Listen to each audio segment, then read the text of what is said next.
Good evening, everybody. We'll go ahead and get started here. Welcome to the January Board of Education meeting. We'll start with standing and the Pledge of Allegiance.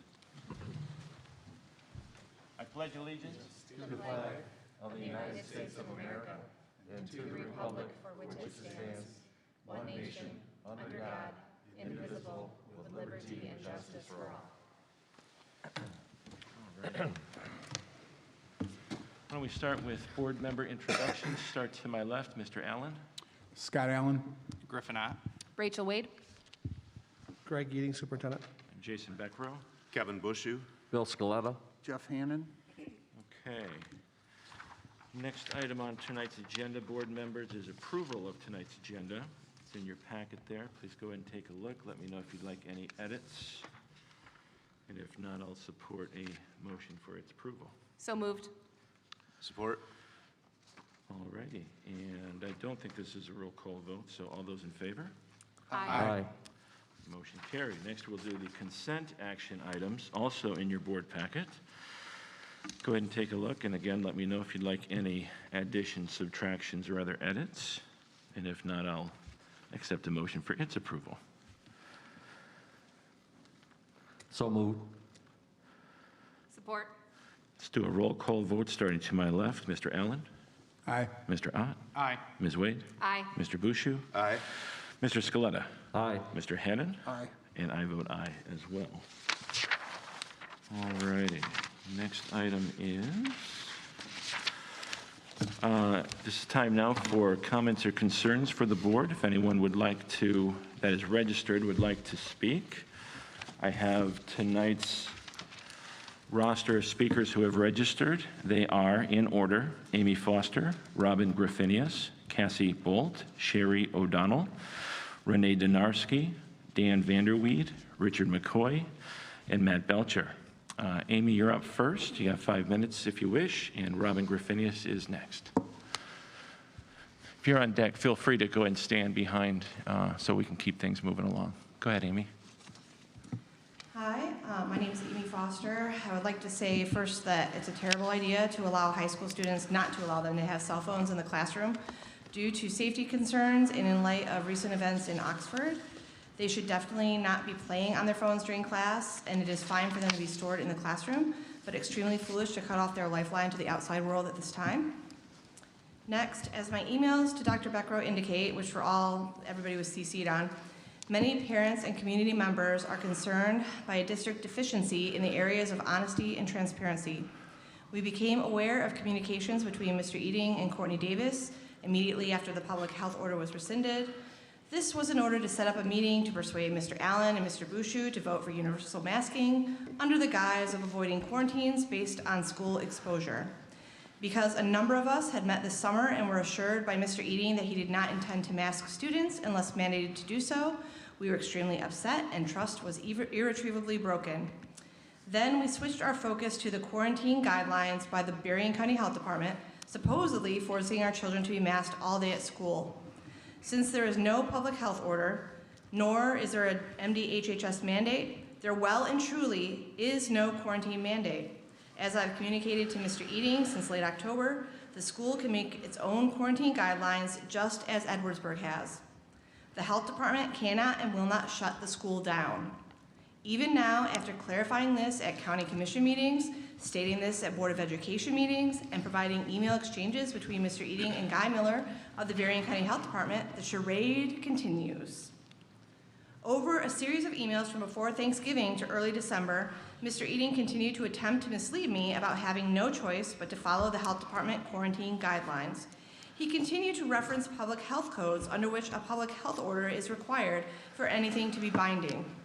He also continued invoking supposed advice from school lawyers that no one except he has had communication with. In one of my emails, I directly asked if the school has received a public health order from the Berrien County Health Department and if I could see a copy of it. He did not answer these direct questions. That is because the answer is there is no public health order. To this day, Mr. Eating continues to prevaricate.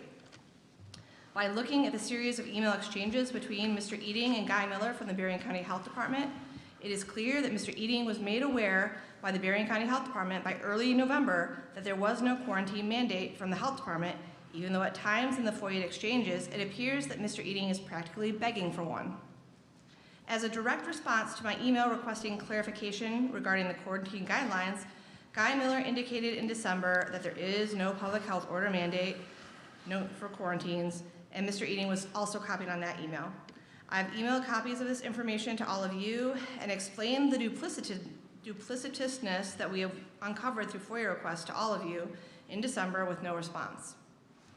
Instead of the false premise that 350 students have been spared quarantines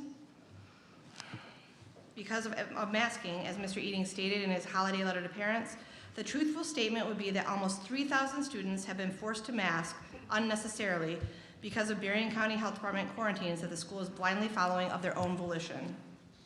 Please note that there is no statistical difference in actual COVID cases among staff and students of schools with universal masking versus those with choice. If we are following the science, then this is the information that decisions need to be based upon. Lest you forget the terrible effects these masks are having on our children, please refer to the study by Brown University. In it, the negative effects of masks on their development are highlighted. There has been a 23% drop in scores measuring kids' intelligence quotients since the start of the pandemic. A large part of this can be attributed to masks. The study also found drops in developing children's ability to communicate, both verbally and through subtle facial cues.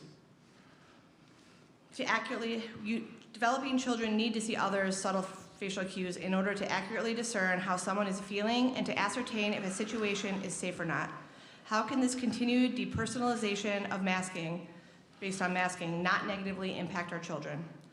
Aren't you upset the Berrien County Health Department guidelines are apparently set up to be at the red level permanently? Red, redder, reddest? Aren't you upset that you've been given the runaround and made to feel powerless, even when some of you know that masking our kids in perpetuity is wrong? If you are, please harness that anger to have the courage to take a lead role in doing the right thing. Give our children, your You're children, at time, Amy. I'll give you mask 15 almost seconds done. to wrap up. Okay, and reasonable quarantine guidelines. For once, we would like to see a non-unanimous vote and know that Board of Education members are capable of individually voting and are not forced to join a united front of bad decision-making. And I also have a copy of a petition that I circulated based on the Edwardsburg quarantine guidelines that we've had. Thank you, Amy. You can leave that with Ms. Hardy. Robin Griffinius is next, followed by Cassie Bolt, and then Sherry O'Donnell. Hi, I'm Robin Griffinius. I just want to apologize for the way I acted at the policy meeting. I was taken off from topic, and that's not a good place to be. The policy meeting last week, I made the point that to stop masking our kids, and I got upset because you hadn't done any research of any of the other schools in our district or in our county or any of the neighboring counties that are not masking. This doesn't make any sense to me. This is not about quarantining. This is not about really whether our kids should wear a mask or not. It's about if they get sick or if they're hospitalized. But you're not looking at that. You're not looking at the unmasked schools versus the masked schools. If you looked at that, as you've been provided that information since you didn't do it yourself, you would see that those numbers are almost identical between the schools that are masked and the schools that are not masked. So these masks are not doing any good one way or the other. And I cannot understand when we come here month after month after month and tell you the same thing, not one of you changes your mind. Not one of you looks into this information. I looked right at Greg at the policy meeting and said, don't you think this is something that you should look into? And he just gave me this blank look like, I don't know. It's very frustrating, and it does make me lose my temper a little bit, and I apologize for letting that show. But could you please just look at the numbers? The letter that Greg wrote all of the parents on December 12th regarding the 350 Save the World children that didn't have to be quarantined is absolutely absurd. I only wish that I could have replied all and told all the parents the truth, that this masking doesn't save your children from being quarantined because there are no quarantine laws, mandates. It's a guideline from the health department. And if the CDC reduced the number of quarantine days to 5, why did our health department stick with 10, but just for kids in school? How could that possibly be? And this is the group that you choose to follow.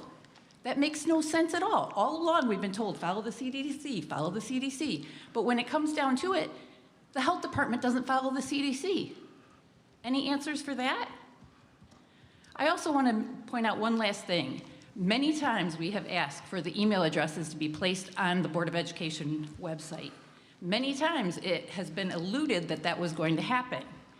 Bill Scaletta even mentioned, yeah, that should be on there. I've noticed that you've updated the page and included Bill's picture on there, yet no email addresses. So you've still got the gatekeeper keeping track of everything coming into the Board of Education, and I really wonder why that is.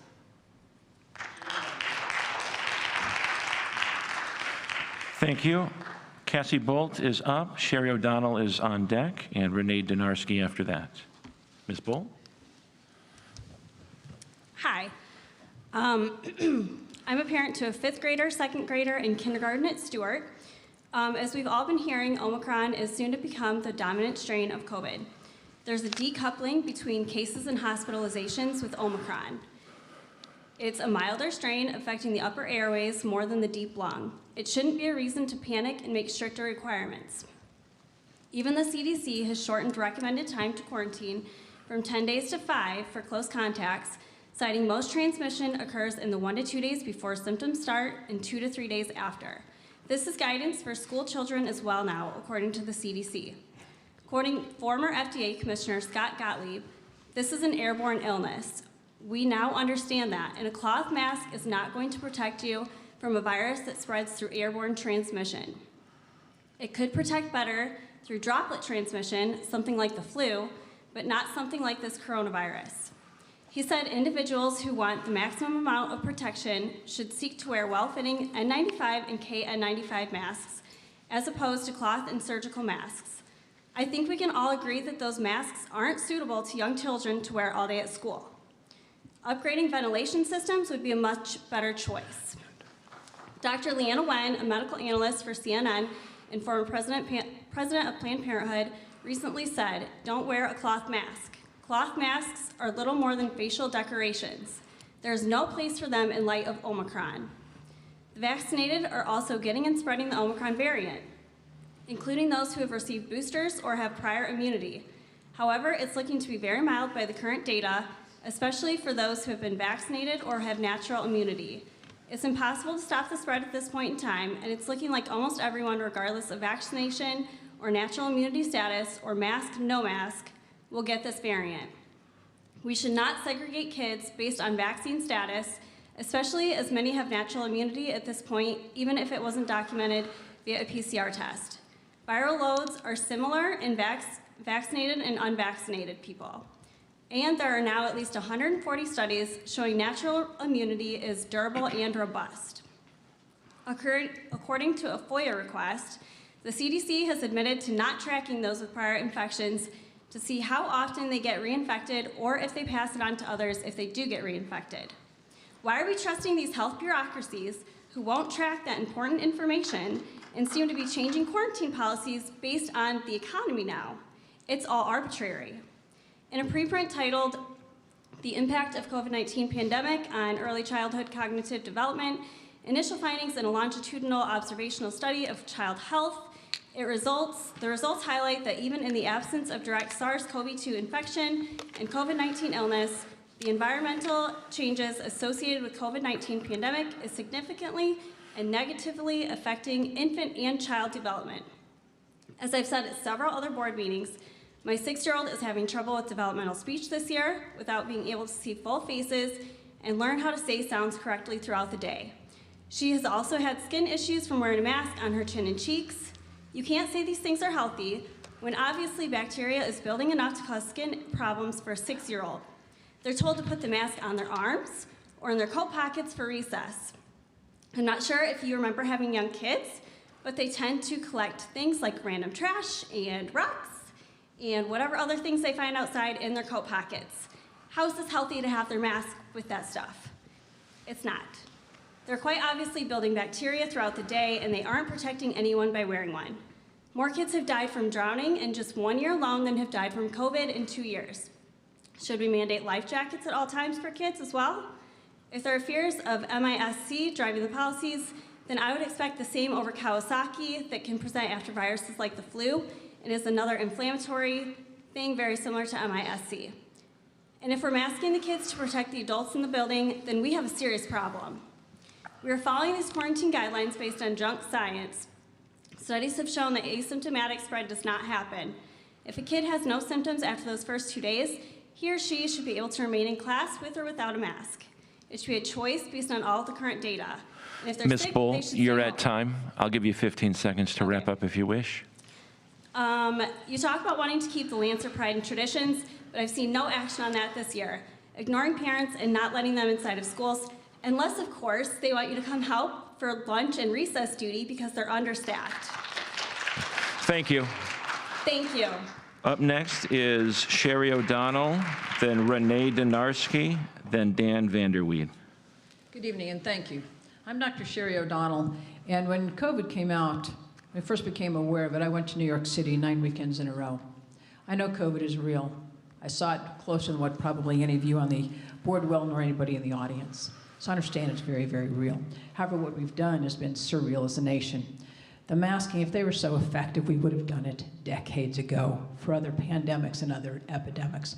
Instead, what we've seen is the response that is absolutely ridiculous and is closing our entire nation down, let alone our children. Continuing to mask when the masks have been ineffective and shown to be ineffective is irresponsible. As the parents have said, they're concerned that their kids are getting sick. There's been a body of research that has continued to show not only the ineffectiveness of masks, but the health risks of masks. I had a patient in my office that his blood pressure dropped 15 points in less than 5 minutes when he took his mask off. We're seeing the same thing with children. We are seeing skin conditions. We are seeing other problems posed by that, let alone their learning disabilities that are being created. If the masks were effective, we would have done it H1N1. We would have done it during Ebola virus. We would have done it in a lot of other respiratory viruses that we have not. This is not new science, it's new control. It is control, and it is based in fear and based in control. When you look at across the nation, those schools that have masks of choice, whether they wear it or not, they are not having an increased rise in the coronavirus. And I would just ask you as school board to truly look at the science, the real science, because what we're purporting as science and saying that the masks on your face are protective is nonsense. Those masks are everywhere. The children continue to mess with their masks. They move their masks.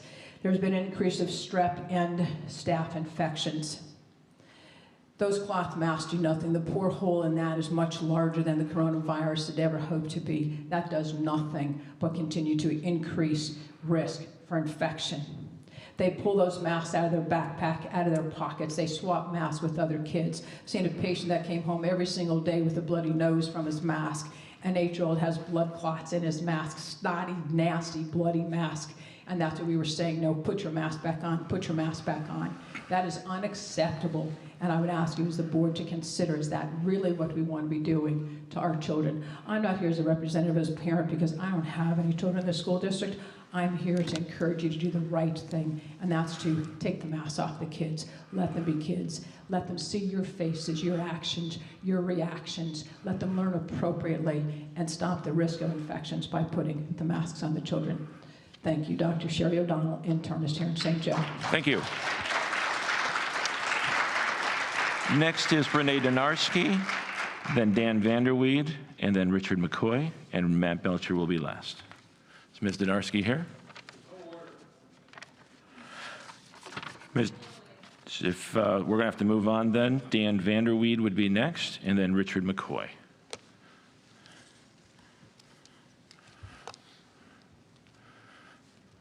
Good evening. I'm Dan Vanderweide, resident of Baroda, and I work with students in Lakeshore as mentoring them in robotics and other skills for careers. I'd like to address the decision that was announced about 2 months ago by the board, decision to reinstate a rule to have registrations required before speaking. That at the time, there was no particular problem that was reported on this, if I understood the board's discussion, and that it wasn't an effort to stifle the public commentary, but there's no other effect that that would actually have when there's no problem that you could point to that was requiring it. I would ask that the board would rescind that decision so that people can speak more freely when they have the opportunity, if they can be here or if they can't, rather than having to necessarily go to a website and pre-plan for this. So anyways, I don't see any particular aspect of this where it would be required, and it seems that you're fixing a problem that you said that you really didn't have. So I ask that you would rescind that decision. Thank you. Thank you, sir. Richard McCoy is next, followed by Matt Belcher. Is Mr. McCoy here? If not, we'll skip to Mr. Belcher, I think is here.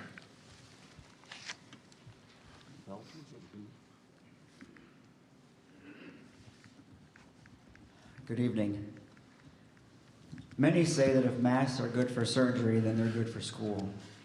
Dr. Orr was a surgeon in the Severall Surgical Unit in Colchester, and for 6 months, from March through August 1980, the surgeons and staff in that unit decided to see what would happen if they did not wear masks during surgeries. They wore no mask for 6 months, and compared the rate of surgical wound infections from March through August with the rate of wound infections from March through August of the previous 4 years. And they discovered to their amazement that when nobody wore masks during surgeries, the rate of wound infections was less than half than what it was when everyone wore masks. They concluded it would appear that minimum contamination can best be achieved by not wearing a mask at all, and that wearing a mask during surgery is a standard procedure that could be abandoned. Dr. Furstenberg was sure this was a fluke, and that other studies must show masks prevent disease. He scoured medical literature and published the following in August of 2020. 1975 study found wearing surgical face masks had no effect on operating room contamination. In 91, a general surgical team wore no mask for half their surgeries for 2 years. After over 1,500 operations with masks, the wound infection rate was 4.7%, while over 1,500 operations with no masks, the wound infection rate was only 3.5%. An 01 study concluded surgical face masks worn by patients during regional anesthesia did not reduce the concentration of airborne bacteria over the operation field in our study. Thus, they are indispensable. They are dispensable. 2009, no significant difference in post-operative wound infection was observed between masks groups and groups operating with no masks. Surgeons at the Karolinska Institute in Sweden, recognizing the lack of evidence supporting the use of masks, ceased requiring them in 2010.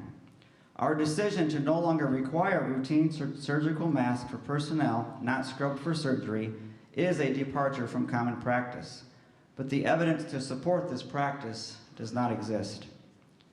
In 2010, in surgeries, half with and half without masks, infections occurred in 11.5% of the mask group and in only 9% of the no mask group. In 2014, 4 studies on over 6,000 patients saw that none found a difference in the number of post-operative infections, whether a surgical mask was used or not.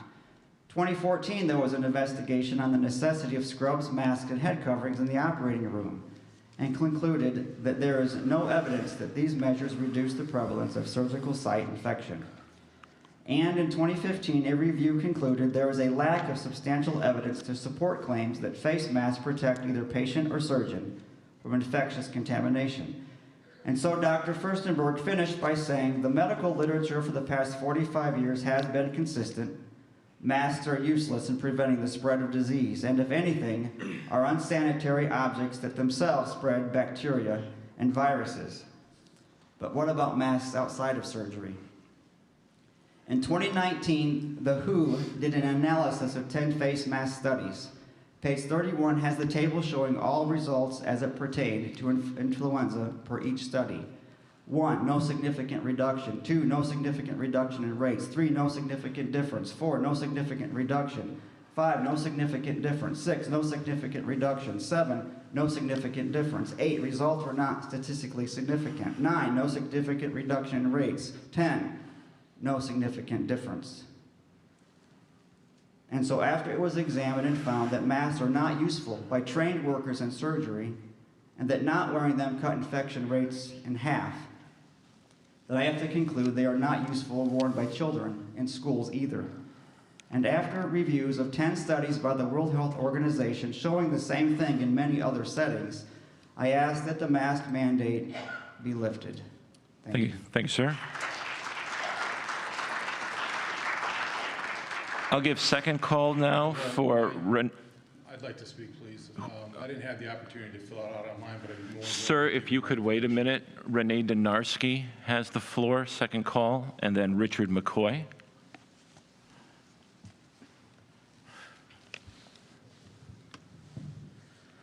Sir, if you'd like to register, you can see Ms. Hardy over here, and she can get your pertinent information. Go ahead, Ms. Donarski, the floor is yours. Hello. Much of what I'm going to say now is what I have talked about back in December, although I am on board with everything to do with unmasking our children as well. I'm here as a concerned parent and taxpayer. When Mr. Scaletta was voted to the board, everyone agreed with his platform that more and better CTE options needed to be in place, and I agree 100% that there needs to be a wider variety of true experiential classes here at Lakeshore. This is a critical time for this discussion due to the fact that in 6 to 8 weeks, counselors will start scheduling our kids for fall classes. Classes are often in the program of studies that ends up being eliminated due to not having enough staff to cover them. This means kids get excited about registering for a class that they can take that ends up being cut. When registering for freshman year in the spring of 2020, my son considered woodshop, tech exploration, which offers experience in design and construction in the manufacturing process with exposure to drafting, welding, machining, and woodworking, and automotive fundamentals, where students learn general auto servicing, basic troubleshooting knowledge, and auto technology tips. Real-world knowledge for the student who doesn't necessarily want to become a mechanic. All 3 of these classes were offered and then pulled from the schedule due to not having a teacher to teach them. So for my son's freshman year, he didn't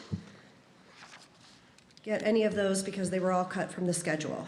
I did share my frustration with Mr. Jochstetter and the guidance office at that time. Thankfully, he got his 4th choice, which was CAD 1. He actually loved it and now even thinks it might be a career option for him. So logically, he signed up for the CAD 2 class for this year. It was in the program of studies, it was on the option sheet for the students to fill out, and he was allowed to register for the class. But believe it or not, only 1 week before school started this year, CAD 2 classes were cut, and they added an additional 2-hour block of machine tool where there was already another 2-hour block on the schedule. What did this mean? It meant that my son had to select another elective 1 week before school started. Lo and behold, in addition to CAD 2 not being offered, neither were the other 3 he was interested in from the year before, which was woodshop, tech explorations, and automotive awareness.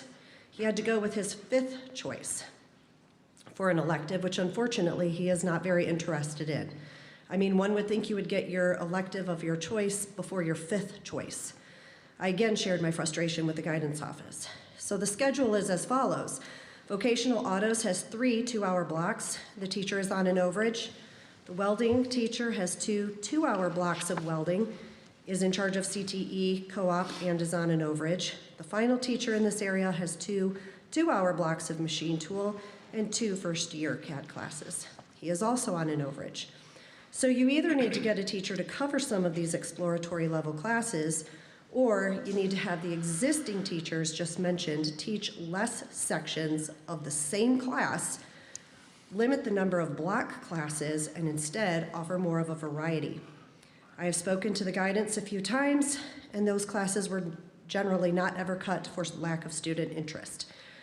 This is a lot of classes to have a 2-hour block situation that eats up the schedule and the teachers available to teach it twice as fast due to the block.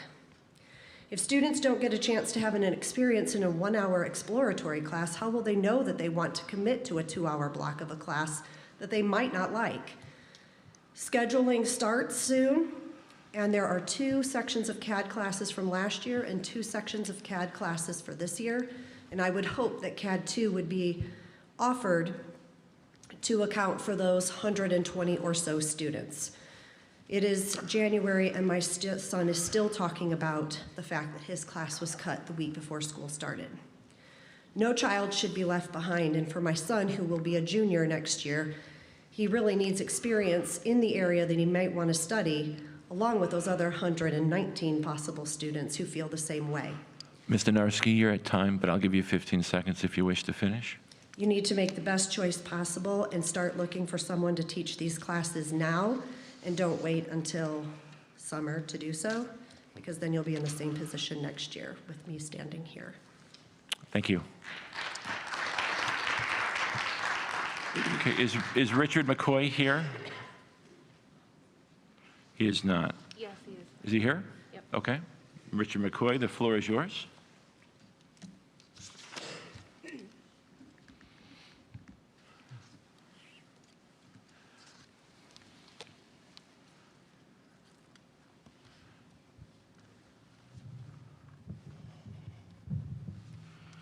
Well, I didn't have really a lot of time today to put together my thoughts for what I was going to say tonight, but I'll do the best I can. The first time I came to a school board meeting was probably early September, and I came up and I introduced myself, and I suggested that we should be able to sit down and work out this masking and quarantine disagreement that we have, you know, by looking at the laws that actually pertain to the situation. And that was going to happen, and we were moving in that direction, and things got derailed when you decided to.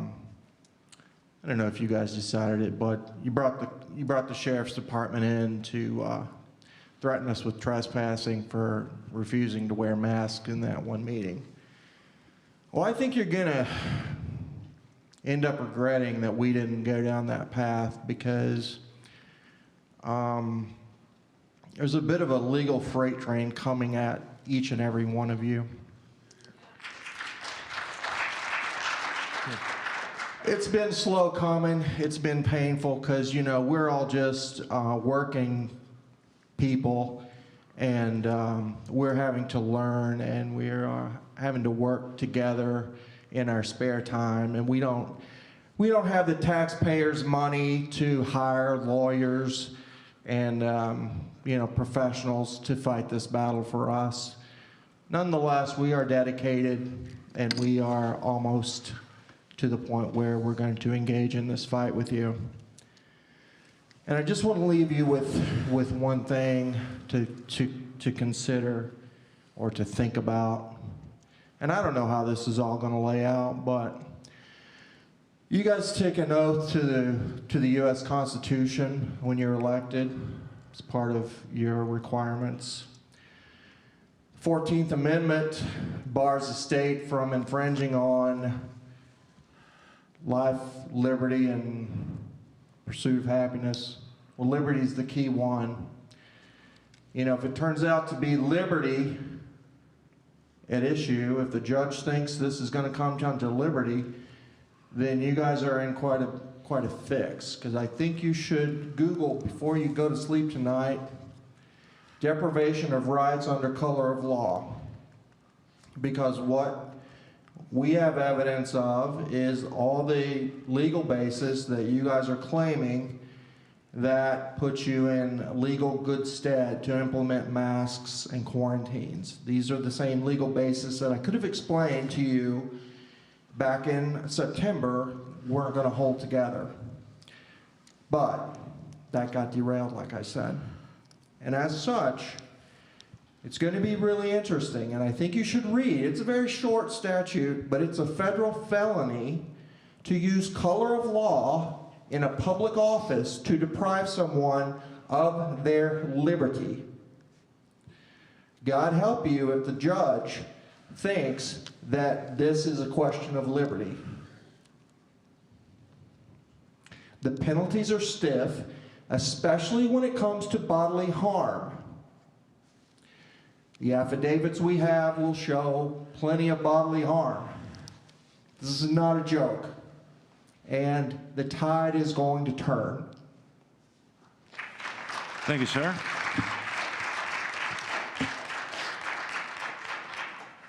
We've had two people register. Again, for the recall, the way the bylaws are written here is that if you wish to speak, just register before we call the meeting. Tonight, I will make an exception just this one time for these two individuals, Eric Staub and Joyce Wright. Mr. Staub, would you like to take the floor?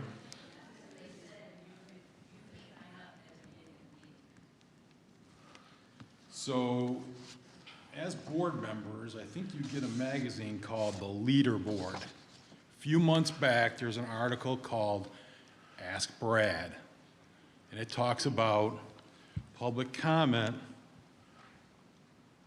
during your meetings. You might want to brush up on that a little bit. I think it's wrong. In fact, I believe it's wrong for you to require people to register online with mandated name, address, all that stuff. And I'll tell you why I think it's wrong. And the reason it's wrong is because my wife and I's property has been vandalized after meetings like this, when we give our name and our address. And I have friends who've had their jobs called because some of you districts require, where do you work? List the organizations you're affiliated with. Man, what does that sound like? These people are getting phone calls at their jobs from board member families suggesting that they be fired from their jobs. At the very least, this is a chill on free speech. Dana Nessel, our esteemed Attorney General, has comments on that too. Like Mr. McCoy suggested, maybe look that up. Okay, so let's talk about the masks and the quarantines. Way early in all this public comment and meetings like this, boards like yourselves like to say, hey, we are not doctors and we're not scientists. We are just, following what they say. So there's no order. There's no order to wear masks. There's no order to quarantine healthy children. If a kid is not presenting symptoms of like green snot, stuff coming out of their eyes and them coughing up a lung, you don't have to quarantine. There's no order for that. So why do we say we're not doctors? We're not doctors. The state of Michigan, the MDHHS, has full authority, like we experienced in 2020, to mandate masks, to mandate quarantines, to mandate lockdowns. They're not doing that now. The MDHHS isn't doing it, and the county health department isn't doing it. There's no order. Now, all of a sudden, you school boards think that you're the medical science gurus because you know better. And you will issue the order. Stop it, you guys, before, frankly, it's too late. Stop it. Stop with the mandated quarantines. If you want kids in school learning, which I'm assuming you do since you're on the school board, stop mandating quarantines. Stop mandating masks. The benefit is negligible at best. If you take the totality of the child, the physical health, the mental health, the social health, and the academic health, these masks would be ripped off at the door for these kids. Quarantines would be banned. Stop doing it. You don't have the authority to do it.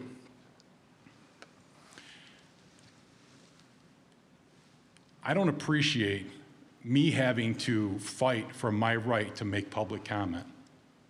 I should be able to walk off the street, hear there's a public meeting, walk in and make public comment. What's your address? I'm a citizen of the United States. What's your place? I have something to say. That should be enough. I shouldn't have to fill out a form ahead of time on the internet. And then when I don't do that, I come in and fill out a form, and then I get treated like, you know, aside from that, you might have to come up and kiss the ring.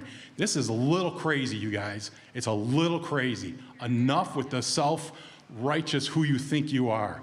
Take the masks off and stop the quarantines and lighten up on your rules. I will give you kudos. I will give you kudos. In all fairness, props on the 5 minutes.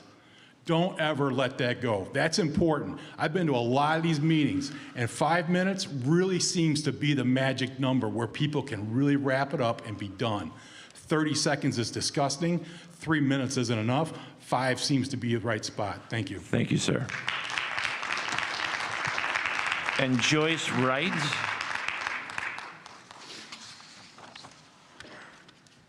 A little vertically challenged.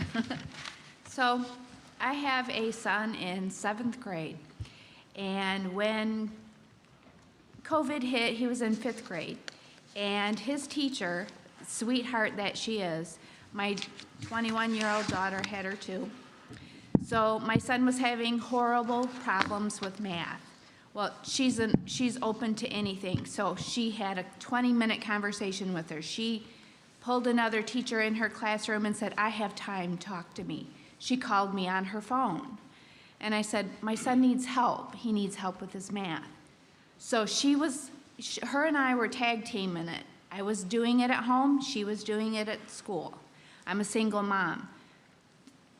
My son visits his dad. His dad just doesn't want to help him. And that's fine. I'll do it. I'll do anything for my child. COVID hit, and the ball got dropped. No one could help that. We didn't know what was going to happen. And she kept saying over and over again, "I'm so sorry, we tried so hard." And I kept telling her, "It's not your fault. We did the best we could." 6th grade happened. About a month into 6th grade, all Fs because of COVID. Everybody was falling behind. All the students were behind. And he needed the in-person, the extra help, everything that was lacking, and is still lacking if you ask me. So I tried to get him help. Finally, last resort, I was told, "If you want, he can stay after school and we'll help him." So I let him stay after school.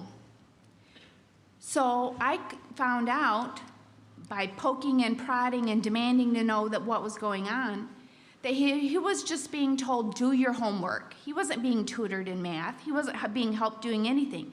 He was told to sit down, do your homework, and then you can go play basketball if you want. So then a couple weeks later, I asked him, he said, Mom, I'm not doing anything. I'm just playing basketball in the gym. And so I stopped him from going up there, and I said, I don't need a babysitter. I work at home. My son can come home. So 7th grade came, fresh start.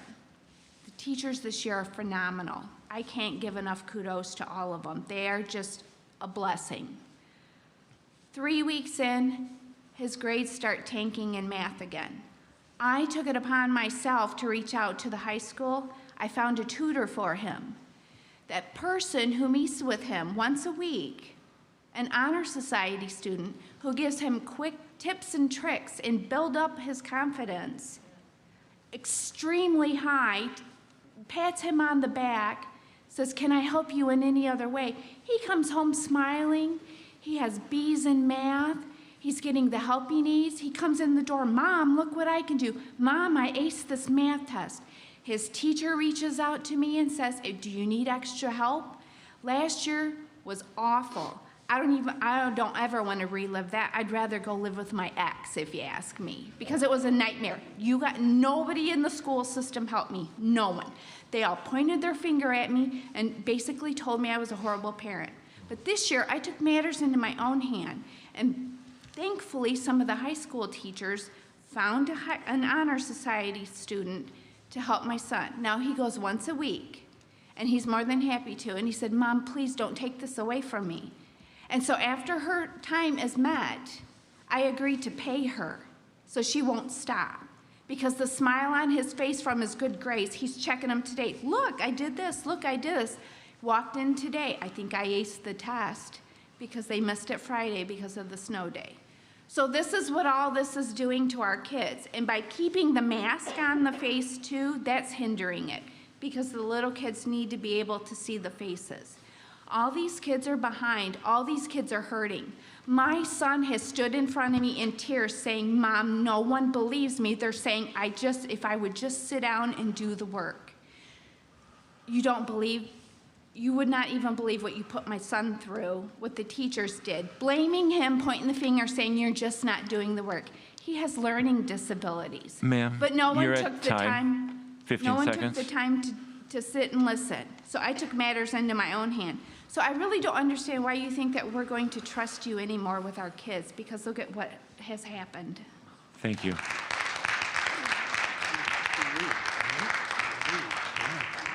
All right, that'll conclude public comment. I'll turn over to agenda item number 5, Superintendent's informational report. Well, I am going to shift a little bit to a little more of a tune of School Board Appreciation Month. January happens to be School Board Appreciation Month, and our board is composed of some great people who are committed to the success of Lakeshore schools. I would add that they not only are committed to overall excellence for our district, they are committed to the excellence and success of each and every student in our schools. Being on the school board is a thankless job. Our board members stay connected to the members of their community. They listen and support the work of each and every employee of our district, and I cannot think of a more humble, servant-hearted group of individuals.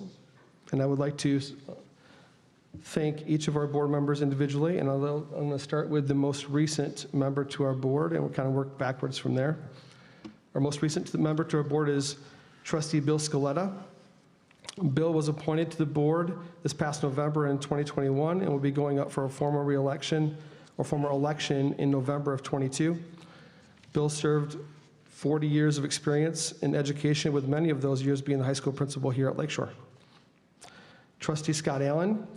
Scott was elected in November of 2020, with his term ending in 2022. Scott is a medical laboratory scientist at Spectrum Health of Lakeland. Scott and his wife, Erin, have 2 children who both attend Lakeshore schools. Trustee Griffin Ott. Griffin was appointed to the board in October of 2019 and was elected in November of 2020, and his term ends in 2026. Griffin is an insurance agent at Ott Insurance Agency in Baroda. And he and his wife, Kate, have 2 children who both attend Lakeshore Schools. Secretary Rachel Wade. Rachel initially came on the board in 2018 and is serving a term through 2024. Rachel is the Vice President of Strategy at the United Way of Southwest Michigan.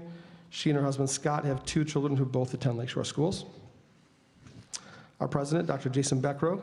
Jason initially came on the board in 2013, if I'm doing all my math right, by the way, and is serving a term through 2024.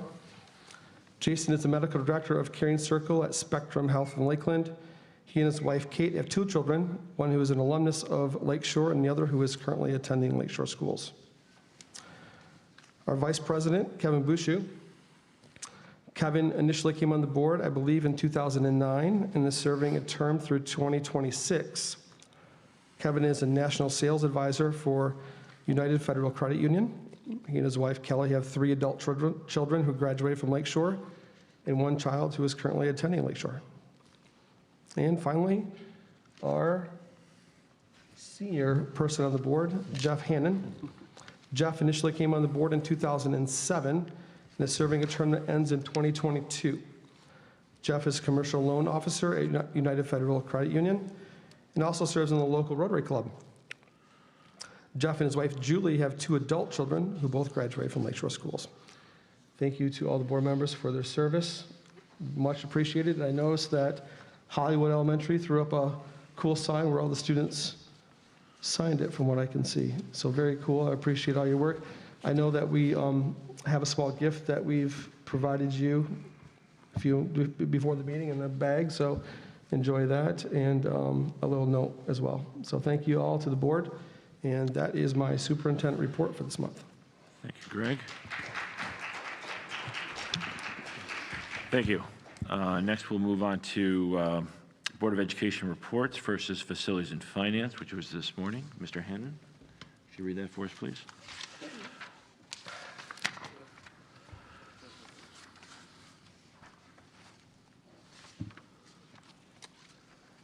Mr. Bushy, do you have it? Do you want to do that? I don't have it in my report. Yeah, on Monday, January 10th, Facility and Finance Committee met. Myself, Jeff Hannon, Greg Eating, and Tracy Althouse were in attendance. Items discussed were Tracy shared our monthly statements, including cash flows, investments, and sinking fund updates. Nothing of concern was noted. Budget amendment number 2 was presented and discussed and will be shared tonight. Future donated LEF projects were discussed. Very excited and appreciate the initiatives of the LEF that they are intending to fund, and various COVID items were also discussed. All right, thank you very much. Policy Committee, Ms. Wade, can you read that for us, please? Yes. The Policy Committee met on January 4th, 2022, with Bill Scaletta, Greg Eating, and Rachel Wade in attendance, and Scott Allen conferenced in via phone. The Policy Committee reviewed the Neola emergency update regarding the Michigan Occupational Safety and Health Administration's emergency temporary standard to implement a policy that required employees to be fully vaccinated or get tested for COVID on a weekly basis. The committee reviewed the policy 8450.06 and the associated administrative guidelines. Currently, the Sixth Circuit Court lifted their stay on this requirement. However, the U.S. Supreme Court has taken on this law. As a governmental agency and as an organization that has a workforce of over 100 individuals, Lakeshore Schools falls into the category of having to follow this law. If the Supreme Court overturns the law, Lakeshore would not implement the vaccination requirement and associated testing requirements for those not vaccinated. Provided this does not get overturned by the Supreme Court, Lakeshore needs to implement this policy and associated procedures by February 9th, or we could face MIOSHA fines. The Policy Committee also discussed the Return to Learn plan. With a high number of current COVID cases and the current status of the local hospital having very high numbers of patients, the thought is to not make any mitigation adjustments and to keep the current Return to Learn plan the same. Superintendent Eating will present his recommendation later in the meeting tonight. Okay. So is there an ask then to take action on the Neola policy 845006 at this time, or? Yes, right now, yep. So that is in your board packet, board members. This is for the, Basically, it's if, This is pending Supreme Court Right. action, correct? this is to keep us Absolutely. compliant if that does not happen. And I believe Correct. they're hearing arguments on Friday, the last I they saw. heard it on last Friday, and they continue to face right now, so. Okay. So this is a contingent Correct. plan based on the outcome of that, correct? Correct. Yeah, it's the deadline that's coming that we want to put this in place, or. Because that deadline is be- before our next board Right, meeting. right. All right. After our next board meeting. It's before. Okay. The deadline's before. Oh, yes, you're right.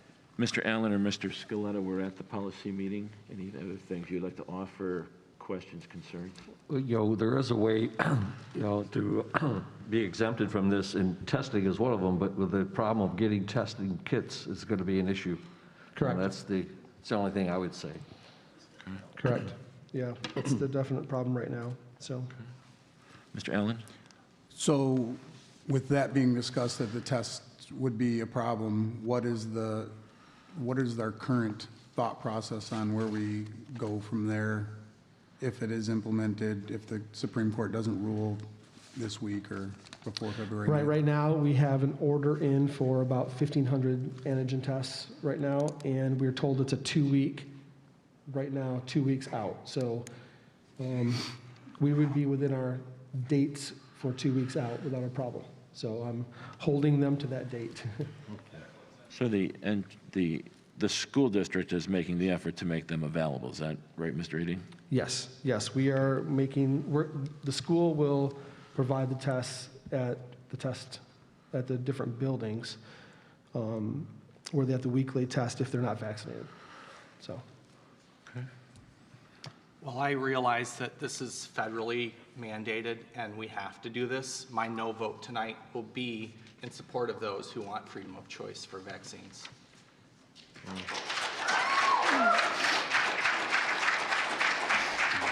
Did you have any other discussion or questions about the? No? Anyone else? Is there a motion for its approval? So are there any exemptions? Yes, there are exemptions. Medical exemptions. Yep, there are medical exemptions, and there's a form provided within the administrative guidelines for those exemptions. We But still you have to do the test. testing, but there is an exemption for the vaccination. Okay. Is there a religious exemption or anything along those lines? Yep, there is that as well. Mhm.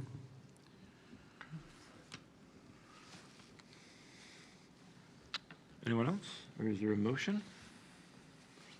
So moved. Support. All right. Why don't we go ahead and do a roll call vote? Mr. Allen? Aye. Mr. Ott? No. Ms. Wade? Aye. Mr. Bushu? No. Mr. Scaletta? Aye. Mr. Hannon? Aye. And I vote aye. All righty. Next, we're on to superintendent recommendations. Back to you, Mr. Eading. So every month, we have to revote up the return to learn plan, and as you heard in the policy committee update, that my recommendation is that we have no change from the previous month as of right now. Okay. Is there any discussion or questions from board members? So one of the things mentioned earlier, and I know all of us got the packet with the information regarding the numbers within Berrien County, as I think what was given. Just to clarify, Greg, I sent it through Jason, an email requesting that we look at getting numbers on quarantines. I know in your letter to the families, you mentioned how many we've been able to avoid quarantining, but I would like us to look at what other districts that have not had mask protocols, what those numbers look like, and compare them to what we've been able to do so that we can have a better understanding of if it is actually helping us with the intent, which is to stay in school or not. Absolutely. And I tried to look at some of those numbers myself, but it was very hard to find that data from the different schools, as Yeah. well as I think some of their things have changed also, where some of them have said they're not masking, but I know some of those requirements have changed within some of the districts as their numbers have gone up recently. I looked at Kalamazoo County too, and they have switched to the 5-day quarantine just recently. So, but that's all I could find. I was looking for numbers too. Yeah, I definitely will be moving towards the 5-day quarantine isolation for both.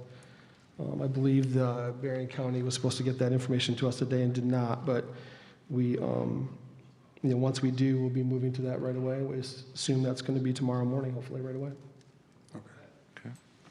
And then I know the one question I asked at policy was just that I know you're having ongoing conversations with them. I'd like you, just to kind of continue that process, obviously. I don't know if there's anything you can speak to as some of the discussions you're having right now. You just mentioned the 5-day quarantine that you're trying to look at moving towards, but are there any other movement on any fronts with some of the things that are going on there?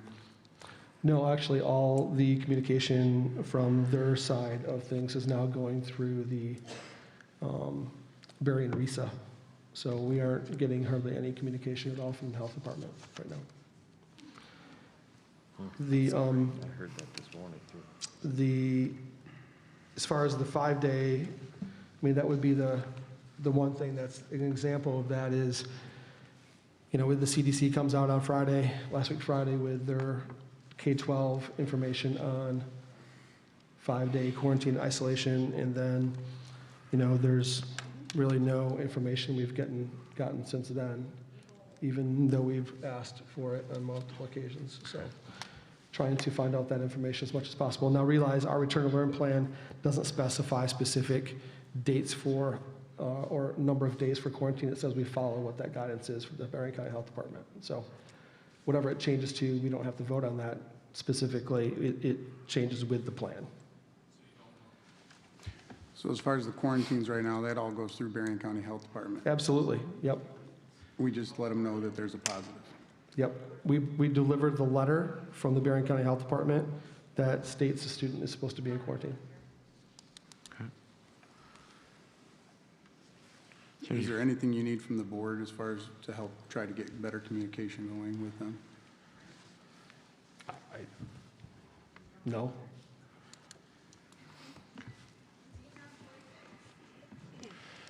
Any other questions, board members? And if not, I'll accept the motion. I'm so moved. Support. Okay. We'll do a roll call vote, please. Mr. Hannan? Aye. Mr. Scaletta? Aye. Mr. Bushu? Aye. Ms. Wade? Aye. Mr. Ott? No. Mr. Allen? Mr. Allen? No. Okay. And I vote aye. Motion carries, I believe, 5-2. And I think Tracy Althouse has next. You've been very patient for the budget modification number 2. Got this. Is that on? Be on? Yeah, it's on.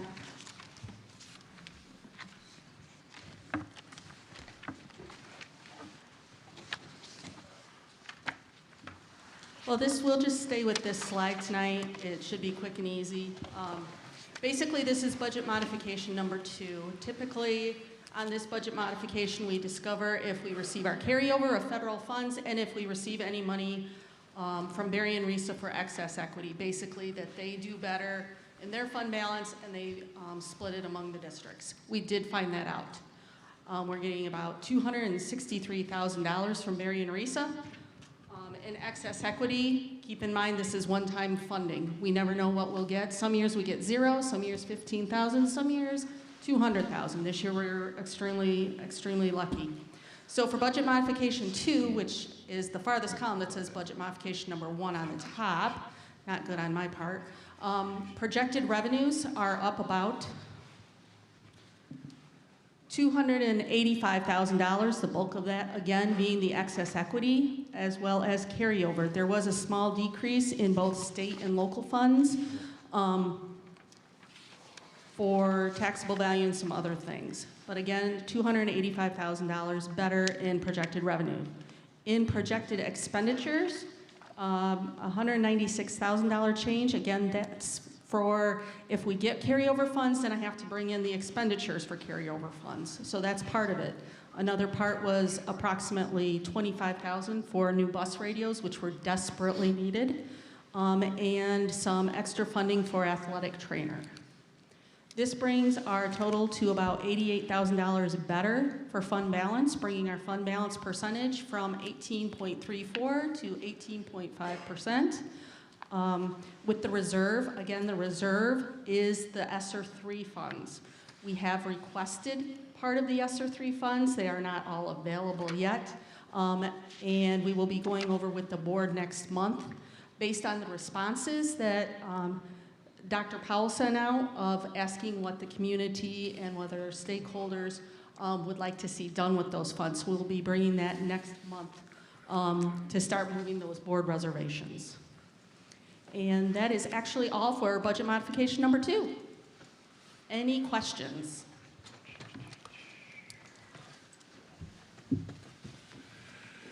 Hearing none.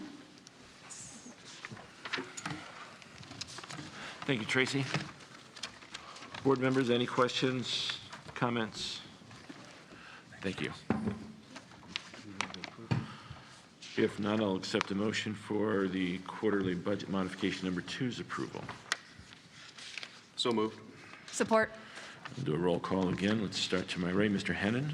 Aye. Mr. Scaletta. Aye. Mr. Bushu. Aye. Ms. Wade. Aye. Mr. Ott. Aye. Mr. Allen. Aye. I'll vote aye. All righty. Overnight trip.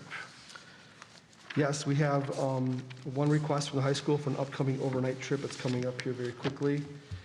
It is a group of students who were not able to go to their trip earlier due to some other reasons. And this would be the sophomore field trip to the Michiana Service Camp. And from what I read from the trip notes is that they missed out on their freshman trip to Sutton's Bay last year is what they missed out on. This is the summer trip that, okay. Right. And this is an opportunity for them to get together and have some time together and also do some chemistry-related activities. So I'm all in favor of any time we can get kids to do that. It's a Saturday, overnight to Sunday, and I'm excited for them to be able to do that. Questions, comments, concerns, board members? It's going to be cold, it looks like. Will be cold. If not, is there a motion? So moved. Support. All those in favor? Aye. All righty. That gets us through our agenda. There are evaluations available if you would wish, and meeting guide. And if there's no further business, is there a motion for adjournment? So moved. Support. All those in favor? Aye. All right. See you in February, folks.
you.